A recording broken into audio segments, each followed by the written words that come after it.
love this Game Maker's Toolkit. Something. As you can well see, I am back in Ottawa, well, maybe you didn't know that. Maybe this is your first video with me, in which case, welcome. We're starting off with a bit of frustration here this morning because I feel like, seriously here, my body emits something, and that something makes certain devices not work around me. And I have encountered a challenge that I encounter every time I move from my place in Toronto where I go to school to my place in Ottawa where I was living for 15 years before I moved back to Toronto for school. I sublet this place while I'm away. I'm not that fancy. Calm down. Without fail, every single time something doesn't work. I move all my stuff from one place to the other and right now it's my Elgato key light. It won't connect. Thank God this place has some natural light so I can still shoot this video. Anyways, if you guys could just send me your positive vibes to make my key light work, I would greatly appreciate that. Until then, we're gonna watch this how level design can tell a story from Game Maker's Toolkit. If you guys have watched my channel before, you know that I adore stories. I'm also a self-published writer. These are my books. Magic required and dominion required follow the story of a Celtic demigod trying to seek a redemption he is not sure he deserves. Blood, Kin, and Curses follows a newly turned vampire discovering a world she never knew existed while trying to avoid an ancient curse. They're available as audiobooks, ebooks, and paperbacks. Links for that is in the description. But I actually feel like Magic Required could be a solid game. And so this video is particularly interesting to me in terms of like my dream world where it gets turned into a game, what that game would be like. I'm into that. Also, if you like my shirt, it's from Into the AM. The link for that is in the description. This one's called Fallen King. Anyways, you get 10% off with my link. Hot.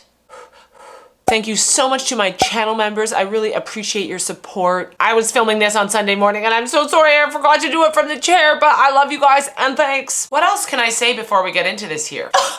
I saw the Barbie movie yesterday. I think I'm gonna make a video. I'm not sure if I'm gonna put it on this channel or my other channel where I try to watch the Ben Shapiro review of the Barbie movie. It's like 45 minutes. I'm sure it's just a Ken being Ken and just not being an Alan. I feel like most of you guys are Allens. And if you're not actually Allens in the real world, you're an Alan to me, which I appreciate. Yeah, the Barbie movie was so much more than I thought it was gonna be, but that's besides the point. We'll talk about that in another video. I'm also gonna put up a lot of shorter videos, not a lot, some shorter videos, because I'm trying to get the algorithm to love me, as per usual, as we all do. And I'm wondering if that more shorter content will be the key. All right, let's get into this. Imagine a version of BioShock without cutscenes. Without Andrew Ryan's bathysphere PowerPoint, without Atlas yapping in your ear, and without those juicy audio diaries. Do you think players would still understand what the game was all about? Well, I think they'd actually have a pretty good idea, because all you have to do is look at your surroundings. The game is set in a massive city at the very bottom of the ocean. Oh, is it? One clearly made for those in high society, considering the fancy bars, apartment complexes, and theatre districts. Okay. And it's a place built on lofty philosophical ideals. But it's also a place of ruin and despair. There was obviously a moment of downfall. Some people split into violent factions and others just lost their minds. And this all went down on New Year's Day, 1959. BioShock is a wonderful example of how a game's environment can be an effective method of storytelling, and how embedding narrative elements into the very spaces and places that we visit throughout the game can speak just as loudly as more traditional forms of storytelling. And this is interesting to me because I'm actually of all the things in my novels that I work the hardest to be good at, it is setting and telling a story with the setting. That's very hard for me. I think I do it well, but it's because like I focus a lot of energy on it as opposed to character development. I don't really have to focus on that as much. I'm very good at character development and I can just, for the most part, I can just do it. But setting is something, it's one of the last things that I do when I'm writing is go back to the beginning of the book and look through to try and kind of catch where I've done like white room syndrome, where the characters are just talking in a white room, and see how to add bits of the story into the setting. And there was this great Chekhov quote that I think about a lot when I'm doing that, which is, don't tell me the moon is shining, or what is it? Don't tell me the moon is shining, show me light glinting off of broken glass or something like that. That's what I think about. That is exactly what this episode of Game Maker's Toolkit is all about. I don't know anything about that. In this video, I'm going to focus on 3 ways that the environment can be used for storytelling. Okay. And talk about how level design can drive our understanding, feeling, and identity. Okay, I feel like I'm going to become a better writer for watching this video. So, the signs, stiffs, and scribbles in BioShock are examples of environmental storytelling. Yeah. The use of set dressing to create small, Uncharted. optional, I want to play that and self-contained for real. vignettes, like warnings written in blood, or the many, many skeletons in the Fallout games who have been deliberately posed by the game's designers to suggest humorous or melancholy ways that people have died. The term was first coined, as far as I can tell, by former Disneyland designer Don Carson, who wrote an influential article in 2000 about what game developers can learn from theme parks. The term was then made even more popular in a GDC talk by Harvey Smith and Matthias Walsh, where they described the technique as staging player space with environmental properties that can be interpreted as a meaningful whole, applicable to novels. The narrative so of the applicable. Game. I fucking love this channel. Thank you, Game Maker's Toolkit. Storytelling is that it requires a certain level of deductive reasoning as we connect up details to create an overall story. We use investigative and archaeological skills to determine relationships, cause and effect, and history. This makes us an active participant in the storytelling process and not just a passive viewer. Plus, if you just want to focus on the shooty stuff, you can do that without the story getting in your way. For the most part, environmental storytelling is about static objects, but it can also stretch to things like overheard conversations, animations happening in the level, and of course, text in things like books, item descriptions, scans, notes, and emails.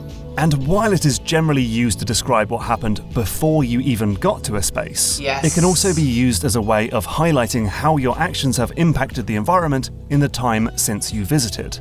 So if you kill a shopkeeper in Deus Ex Mankind Divided, later in the game the shop will be a police crime scene and then permanently closed to the public. It's also worth noting that environmental storytelling isn't just for narrative, but can have gameplay uses too. A saw blade stuck in a sliced up zombie suggests using these saws with your gravity gun to defeat enemies. An enemy fried on a fence warns us about the dangers of touching it. Maps and signage can help us navigate complex spaces, and props can suggest puzzle hints in a non-intrusive way.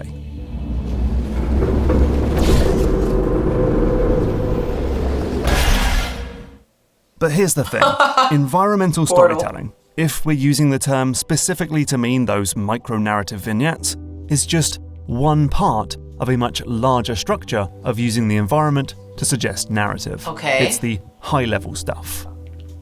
Below that, then, is the individual places. Low-level stuff? You know, a farmer's market, a bar, a medical pavilion, and a theatre district. And beyond that, the individual rooms in those zones. That's the medium level, which might be most accurately called, well, level design. And this can also be used for narrative because things like architecture, layout, materials, and scale can tell us a lot about the people who use those spaces. For example, in Dishonored 2's Dust District, the level designers at Arcane use verticality to show how the working class are literally underneath the people in power. And the sheer opulence of Talos 1 in Prey tells us a very different story about its use compared to the more utilitarian Sevastopol in Alien Isolation. And this also provides gameplay hints too, like in Lord Bafford's mansion in Thief, where all the gold is naturally found in the Lord's chambers, but there's little of value in the servants' quarters.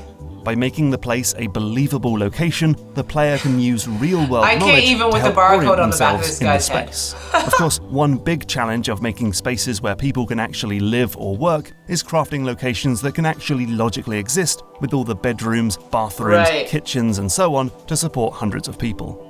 I asked the IO Interactive designers about this when I did my Hitman 2 video, and they said they focus on levels that are credible, which means the level meets your basic expectations for how a space works, but doesn't have to make perfect sense. To finish off our pyramid, we need the low level, which is the overall setting of the world. This is world building, and is where the developers and narrative designers set things like the factions. Minor rant about world building and novelists or writers in general. And actually, if you're writing a story and you're stuck in world building, come here. Stop it. Stop world building. I mean, I get it. Some people really love novels for the monetary system. You know, they're like, wow, I love this book so much because I know how the bank works. But like, it doesn't matter how the bank works if you don't have a story. I can't tell you how many times I'm in like some kind of Facebook writers group and I'm just looking around at the posts people are making and they're like, oh yeah, I've been world building for 10 years. Cease and desist. Doesn't matter how good your world is if your story sucks. The major plot points for the world's history and the main players in the story. All three parts of this structure should work in concert, and ideally, ideas should echo up and down the stack. Here's an example of that working in practice.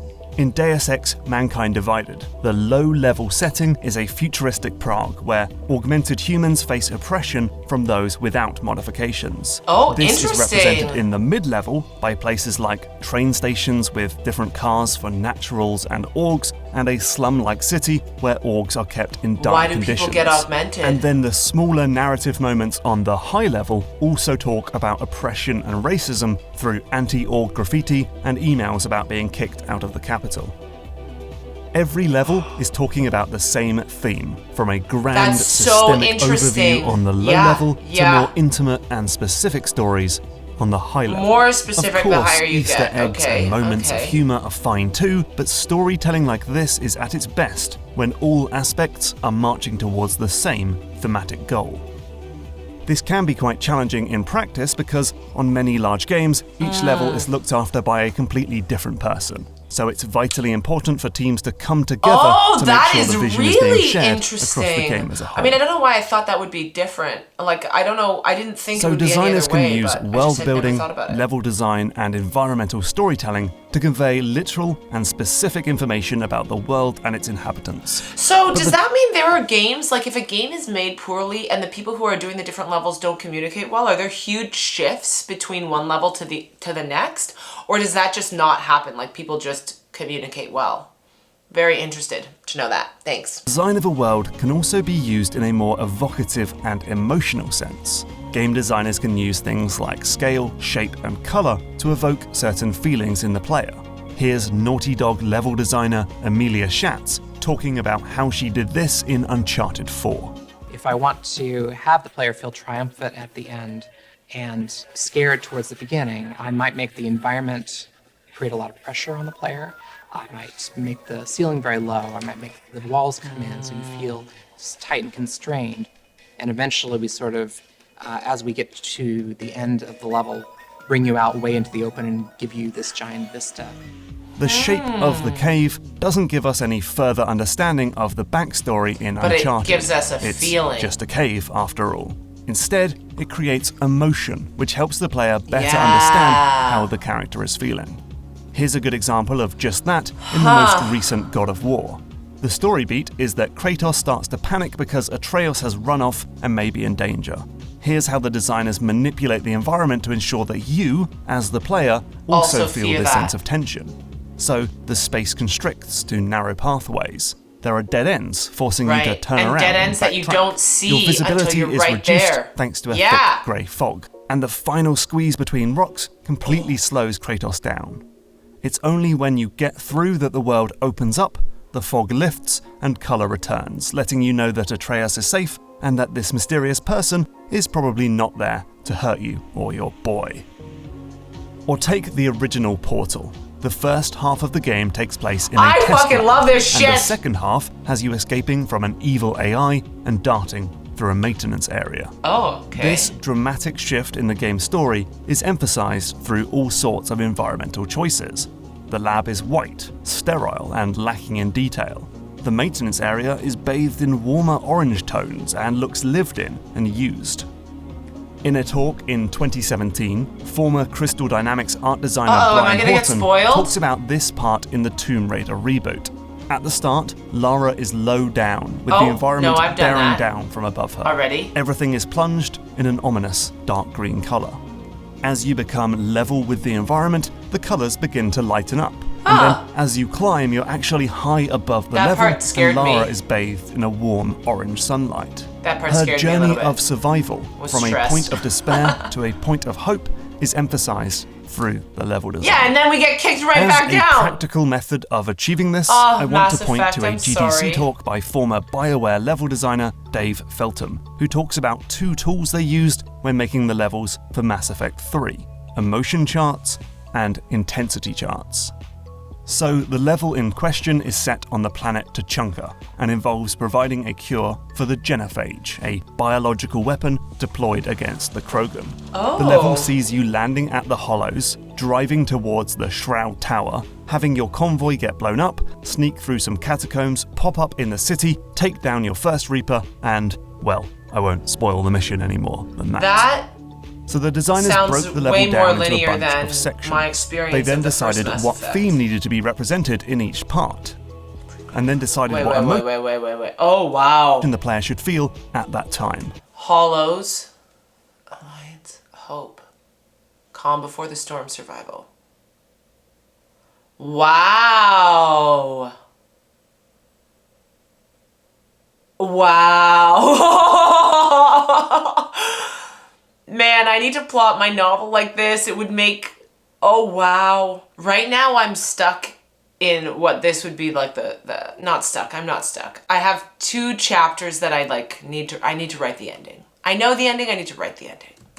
Finally, they used environment design to evoke those emotions. Okay. For example, in the pre-crash, you should feel a sense of hope and confidence about defeating the Reaper. So there's a huge convoy of vehicles at your back to make you feel strong, and the Krogan are happily lazing about to suggest nonchalance. After the crash, you should feel a sense of chaos, so there's flames, explosions, and your convoy is destroyed. In the catacombs, you should feel a sense of mystery, which is driven by the statues and murals of ancient Krogan life.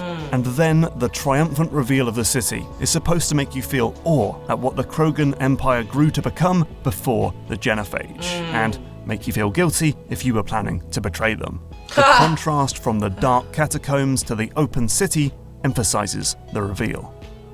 Finding the right environmental tricks to convey the necessary emotion can be tough, but here's how a few other games have done it. Half-Life 2 creates a feeling of oppression through claustrophobic corridors, tall buildings, cages, and security cameras. PT creates fear by asking you to repeatedly turn the same corner, but you're never sure what will be on the other side. It's important to note that these environmental choices have to gel with the game's mechanics though. For example, in a horror game, darkness is obviously intended to evoke feelings of fear, but in a stealth game, darkness might actually provide feelings of power and safety. After picking the environmental details, BioWare uses intensity charts. Basically, the designers have a desired intensity level, hoping for low moments for story beats and high moments for combat. But this has to be checked against playtesters who describe how intense each area feels. If the chart is off, changes must be made. For example, the catacombs initially had enemies, but fighting monsters by torchlight was found to be extremely intense and pulled away from the intended feeling. So the monsters were scrapped to bring the level in line. Also, a cutscene of friendly bombers was added on the road towards the Reaper, just to give the player slightly more hope that they might win. The ultimate goal for BioWare was to create a mission that matches a sort of typical 3-act structure, with rising action, a low moment of despair, and a final climb to victory. This 3-act structure is used wonderfully by 2D platformer Celeste, where the actual topology of your climb mirrors the graph.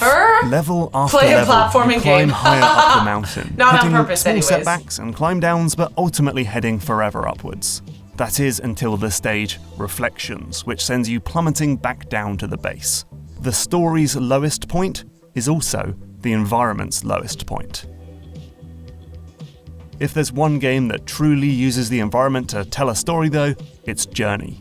It uses moments when you're climbing to evoke feelings of strength and progression, and moments where you're plummeting down to create a sense of loss and hopelessness.